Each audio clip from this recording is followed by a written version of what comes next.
And what I found is you can't measure love because God is love, and you can't measure God. Exactly. Does God exist? Is there a God? Is there more than one God? Is there multiple gods?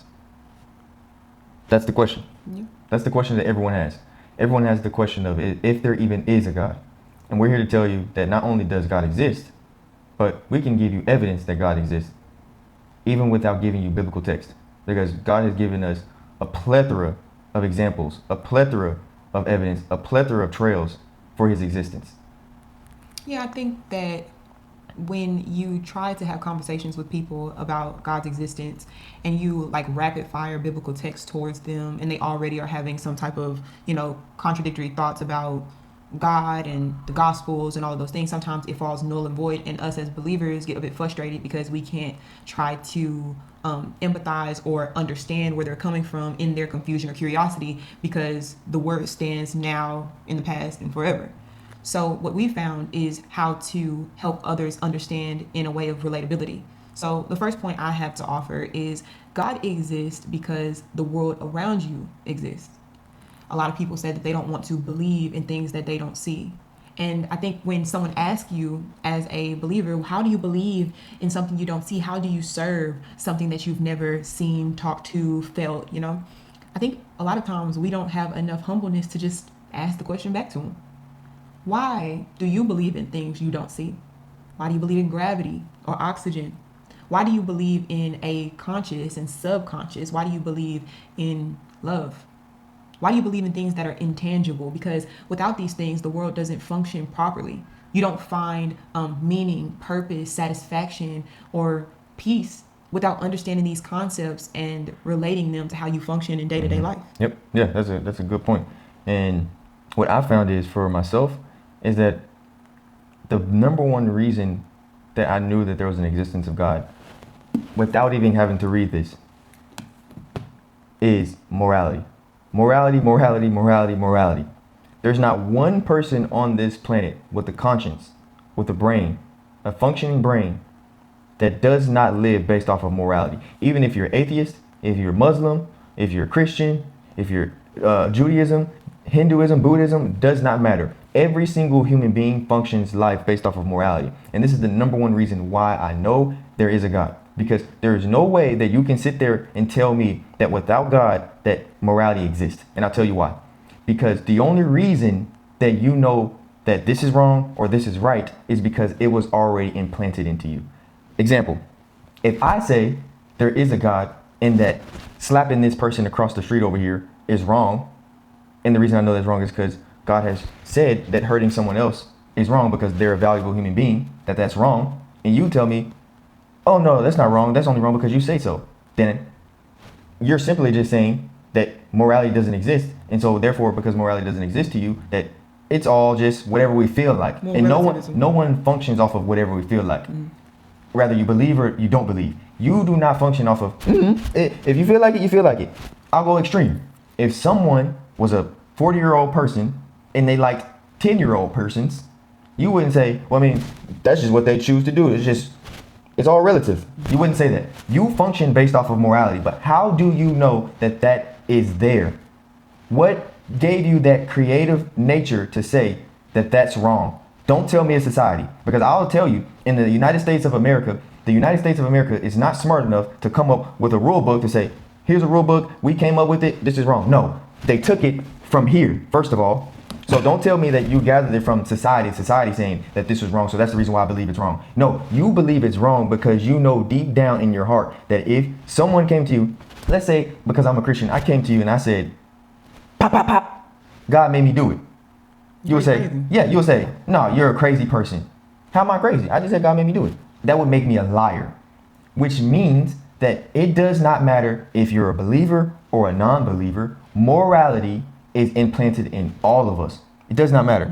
All of us. Yeah, I think that when we start to digest God outside of the gospel, but even open our hearts or our mind to try to find him, you find many coincidences that are not coincidences at all. Yeah. God created everything perfect. Have you ever looked around you and seen how everything functions in such harmony, away from the disturbance of what human beings create, the pollution, the this, the that. These are things humans create, but then you see these warnings of low on food, low on this, low on that. But somehow, for the human race, everything seems to continue to be provided for. The grid is shrinking. We're the global warming, the this, and yet we're still here. And we have been for a very long time. Yeah. And then you take it to a different perspective. This is my second perspective. Even the concept of time, right? Yeah. You say, I don't believe in God. Jesus was never here. I just don't know. Like in 2025, when are we going to let go of these stereotypical ancient texts? In 2025, we have to really do our research and 2025, 2025 years since when? Exactly. When do you think that this clock started ticking? Exactly. And for what reason? Tell them why. It's been 2025 years since Jesus was born, and then we get the clock to start ticking. So I think that unless you're going to separate yourself from every societal norm that is originated from the gospel, you have to start to ask yourself logical questions and find answers within yourself. And you can't take that from a pastor. You can't take that from your parents. You can't find God because somebody else tells you to.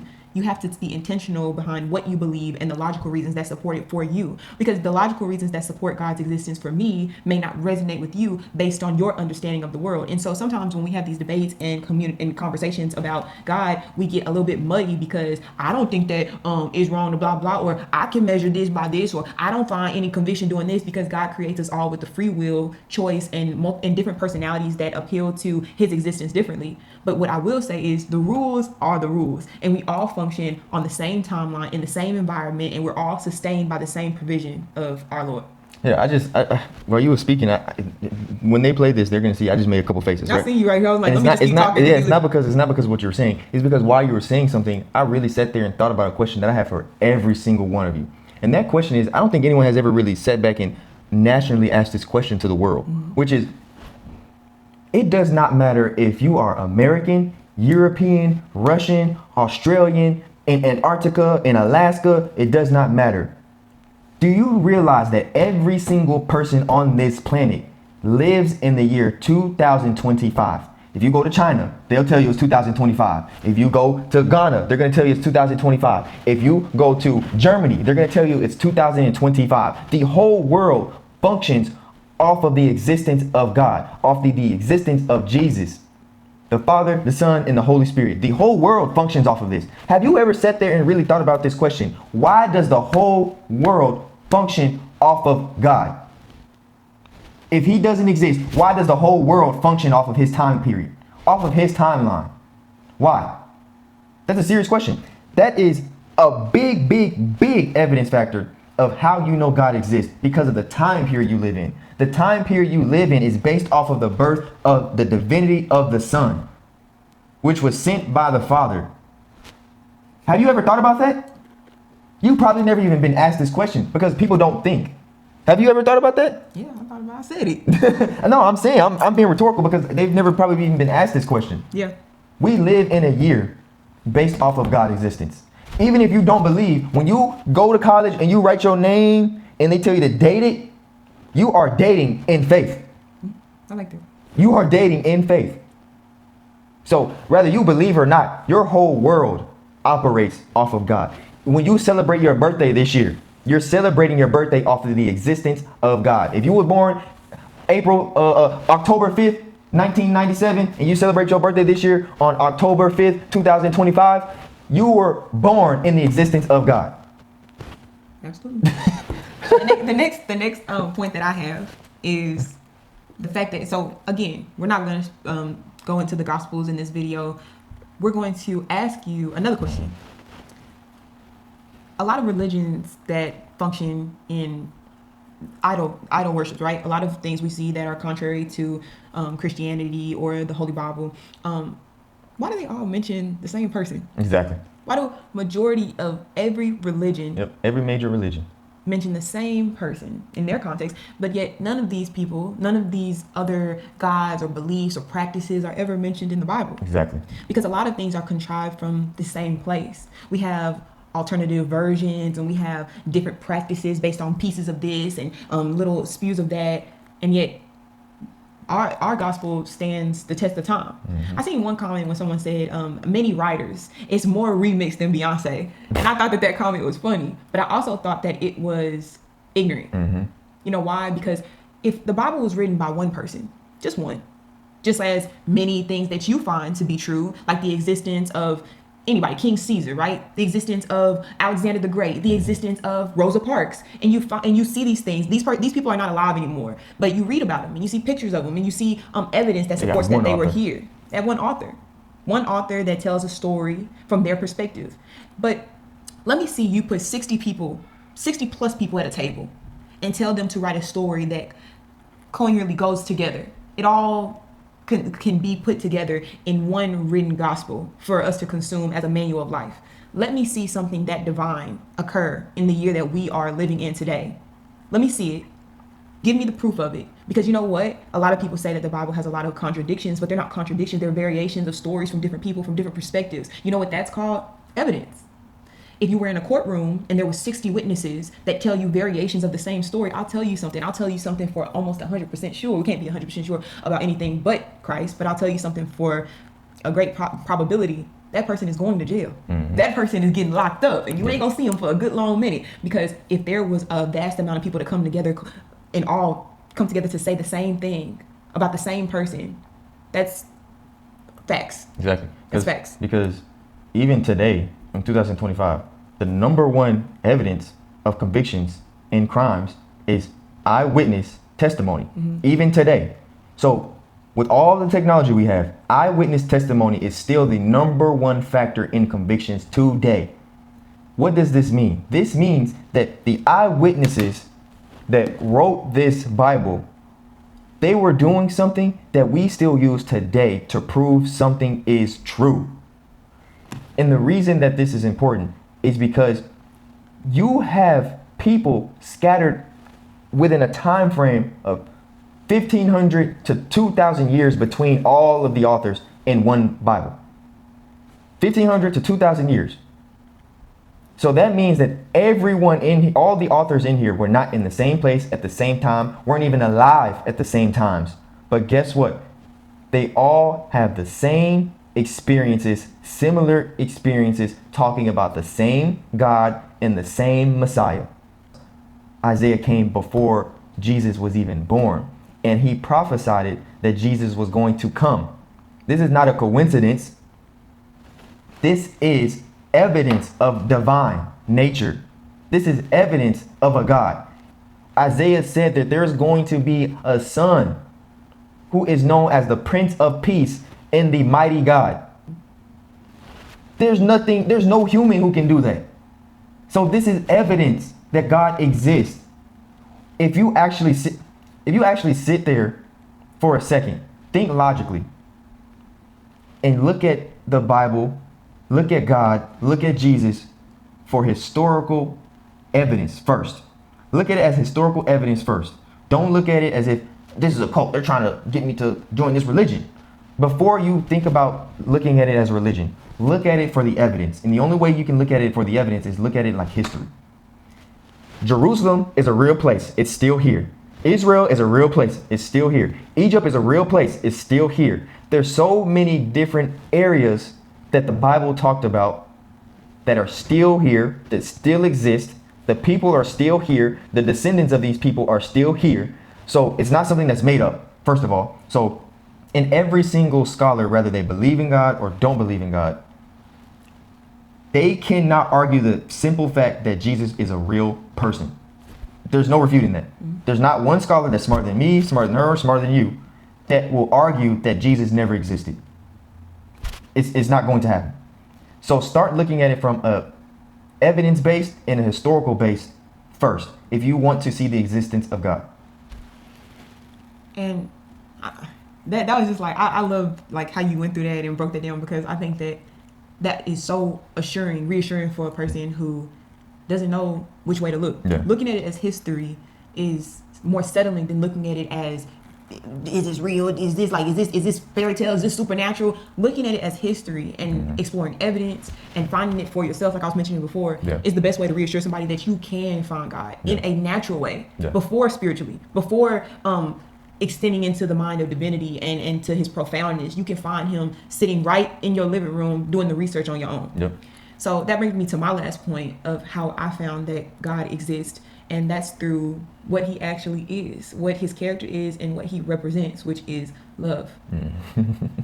And when I first thought of this, I said, I actually seen this mentioned from Cliff Neckel.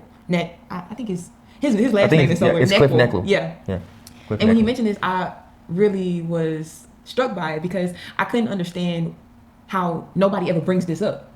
Nobody really thinks about how we measure love. And love is a direct correlation to our free will. Yep. That is the gift of God. And love also is the way that God wants us to function in all circumstances of our lives. And so when you ask yourself, how does a person express love and how does a person determine that they love another person, there's no way to measure. And what I found is you can't measure love because God is love and you can't measure God. Exactly. So the more you try to put a cap on what it means to love somebody and the lengths that someone will go in love, the more confused you'll find yourself trying to create a formula for something that's immeasurable. Yep. And I think that through consciousness, through different layers of what it means to be a human being, what it means to have a body, what it means to have a mind, and then what it means to have a spirit, you find yourself not only trying to quantify love, but quantify consciousness. And these things are separate from your physical body. And some people will say they're chemical reactions or they're, some type of biological thing that we do through nature. But love is not, it can't be formulated that way. You can't formulate choosing that I love this person, but not this person, or I love this person this much and not this person in the same. You can't quantify that because that is left up to your choice. And that's divine. Yep. 100%. And they love to say, science this, science that, science this, science that, science this, science that. But I'll say this, and this is another reason how I know God exists. There is no way, no how that science can prove what I'm about to tell you. If I'm sick and tired of grandma, and I know grandma has some insurance money. Grandma? Yeah, Hey, and grandma got some insurance money. And I'm getting sick of grandma, and I'm like, I want grandma's insurance money. So I drop some cyanide, bloop, in grandma's coffee in the morning.